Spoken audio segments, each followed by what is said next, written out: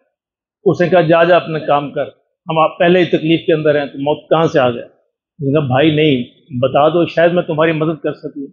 اس نے کہا مسافر لوگ ہیں، دور سے آئے ہیں اور مدینہ میں امیر المومنین سے ملنا ہے، ہمارے کچھ مسئلے ہیں ان کے حل تلاش کرنا ہے، رات ہو گئی ہے اس لیے یہاں ٹھہر گئے، اور میری بیوی کی جو بچہ ہونے والا ہے درد ذیل کے اندر مبتلا ہے کوئی نہیں، اکیلے ہم ہیں، یہ پریشانی۔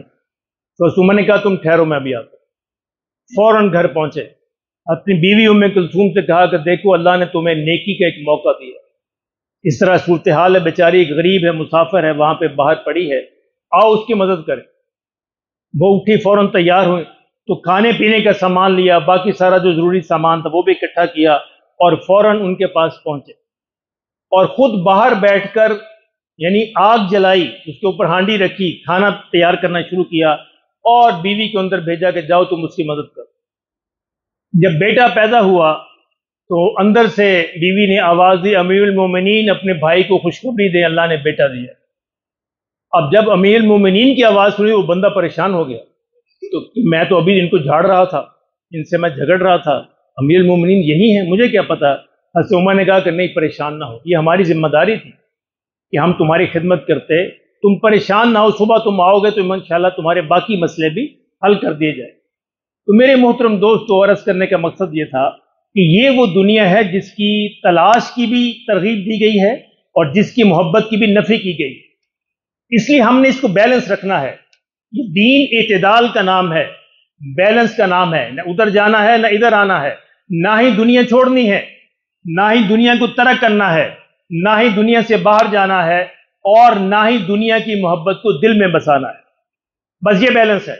اور یہ لیکن بیلنس ہے بڑا سخت، آسان نہیں ہے، تلوار کی دھار پہ ترنے والی بات۔ توازن اور اعتدال جو ہے دین کے کسی معاملے میں بھی آسان نہیں ہے، اور لیکن دین نے ہمیشہ توازن کا حکم دیا ہے۔ پراپر پلیسمنٹ، چیزوں کی پراپر پلیسمنٹ ہونی چاہیے، کون سی چیز کہاں پہ رکھنی ہے، کون سی چیز کو کتنی اہمیت دینی ہے، کون سی چیز کا کیا مرتبہ ہے، کیا مقام ہے، اس کو وہی مقام دینا ہے۔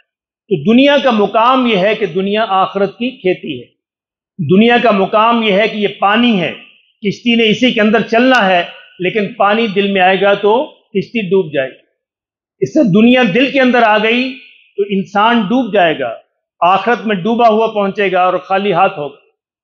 اس لیے آخرت کو کما کے لے کے جانا ہے، وَلَا تَنْسَ نَصِيبَكَ مِنَ الدُّنْيَا، دنیا سے اپنا حصہ لانا نہ بھولنا، اپنا حصہ نہیں لاؤ گے تو آخرت میں خالی ہاتھ اپنے آپ کو پاؤ گے، اور خالی ہاتھ پاؤ گے تو جہنم ٹھکانہ ہے۔ اللہ ہمیں اس کی سمجھ نصیب فرمائے۔ تو دنیا کو ہم نے کمانا ہے اور خوب کمانا ہے، لیکن کس لیے کمانا ہے؟ آخرت کے لیے۔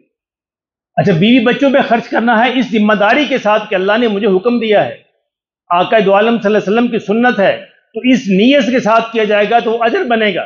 دوستوں پہ خرچ کرنا ہے، رشتہ داروں پہ خرچ کرنا ہے، جہاں بھی خرچ کرنا ہے اس نیت سے خرچ کرنا ہے کہ اللہ کا حکم ہے اور آقا دو عالم صلی اللہ علیہ وسلم کی سنت ہے، تو انشاءاللہ وہ دنیا نہیں رہے گی، پھر دین بن جائے گی۔ یعنی مومن کی دنیا 24 گھنٹے وہ دین ہے، جب چاہیں آپ اس کو دین بنا سکتے ہیں اور جب چاہیں دین کو بھی دنیا بنا سکتے ہیں جی۔ یعنی دین کو اگر دنیا کی نیت سے پڑھا اور دنیا کی نیت سے پڑھا لکھا اور دنیا کی نیت سے آگے کیا تو وہ دین بھی دنیا بن گیا، تباہ ہو گیا، برباد ہو گیا، اس کی حیثیت کوئی نہ رہی۔ حضرت ابو سعدی رضی اللہ تعالیٰ سعدی رحمۃ اللہ علیہ ایک سفر پہ جا رہے تھے تو راستے میں رات ہوئی، سو گئے، اور بھی بہت سے ساتھی تھے۔ تہجد کا وقت ہوا، اٹھے تو ان کا بیٹا بھی اٹھا اور دیکھا کہ باقی لوگ سو رہے ہیں، تو وہ کہنے لگا دیکھو آ گئے ہیں جناب، بڑے مرید بنے پھرتے ہیں، سب سوئے ہوئے، تہجد کسی نے بھی نہیں پڑھی۔ تو حضرت سعدی نے کہا اپنے بیٹے سے، بیٹا اس سے بہتر یہ تھا کہ تم بھی تہجد نہ پڑھ، اب تمہارے دل میں ان کی نفرت آئی تو تمہارے اعمال برباد ہو گئے۔ تو یہ عمل ہے کہ ہمیں اپنے ہر عمل کی، ہر قول کی، ہر فعل کی، ہر سوچ کی حفاظت کرنی ہے کہ نہ تو اس سے دنیا کی محبت اس کے اندر پیدا ہو اور نہ کسی کی نفرت ہمارے دلوں میں پیدا ہو۔ کون کس کا کیا مقام ہے اللہ ہی جانتا ہے۔ ہو سکتا ہے کہ رفع یدین کرنے والے کا مقام ہو اللہ کے نزدیک زیادہ ہو، اور ہو سکتا ہے کہ رفع یدین نہ کرنے والے کا مقام زیادہ ہو۔ یہاں لوگ رفع یدین پہ جھگڑتے ہیں، کون جانتا ہے کس کا کیا مقام ہے؟ یہ اللہ ہی جانتا ہے۔ یہ ہمارے ہاں بڑی بدبختی ہے کہ ہم اس مقام پہ کھڑے ہو کے یہ بات کرتے ہیں، لوگوں سے کلام کرتے ہیں کہ میں سب سے بہتر ہوں۔ کہتے ہیں نا کہ جب گرد و غبار چھٹ جائے پھر پتہ چلتا ہے کہ کوئی گھوڑے پہ سوار آ رہا ہے یا گدھے پہ سوار آ رہا ہے۔ دنیا کا گرد و غبار چھٹے گا، آخرت میں پہنچیں گے، پھر پتہ چلے گا ہم گھوڑے پہ سوار تھے یا گدھے پہ سوار۔ آج تو اس غلط فہمی کے اندر ہیں ہم گھوڑے پہ سوار ہیں۔ کون جانتا ہے کہ آخرت میں ہمارے نیچے گدھا ہو اور بیکانہ گدھا ہو۔ اللہ ہمارے حال پر رحم فرمائے اور ہمیں اپنے تصورات کو صحیح کرنے کی توفیق عطا فرمائے۔ ہر مسلمان اللہ کے نزدیک قیمتی ہے۔ جو مسجد میں نماز پڑھنے آ گیا جیسے بھی پڑھتا ہے، ہاتھ چھوڑ کے پڑھتا ہے، ہاتھ باندھ کے پڑھتا ہے، رفع یدین کرتا ہے نہیں کرتا، وہ بہرحال اس سے بہتر ہے جو مسجد میں نماز پڑھنے نہیں آیا۔ نمازی غیر نمازی سے بہرحال بہتر ہے، اس لیے اس کی قدر کیجئے، اس کا اکرام کیجئے اور اس کے ساتھ اچھا سلوک کیجئے تاکہ وہ پکا نمازی بن جائے، نہ کہ اس کو بددل کیجئے۔ اللہ ہمارے حال پر رحم فرمائے اور ہمیں وہ دنیا کمانے کی فکر نصیب فرمائے جو ہمارے ساتھ آخرت میں جائے، جو ہماری جنت کو بنائے اور جو ہمیں جہنم سے بچائے۔ وما علینا الا البلاغ۔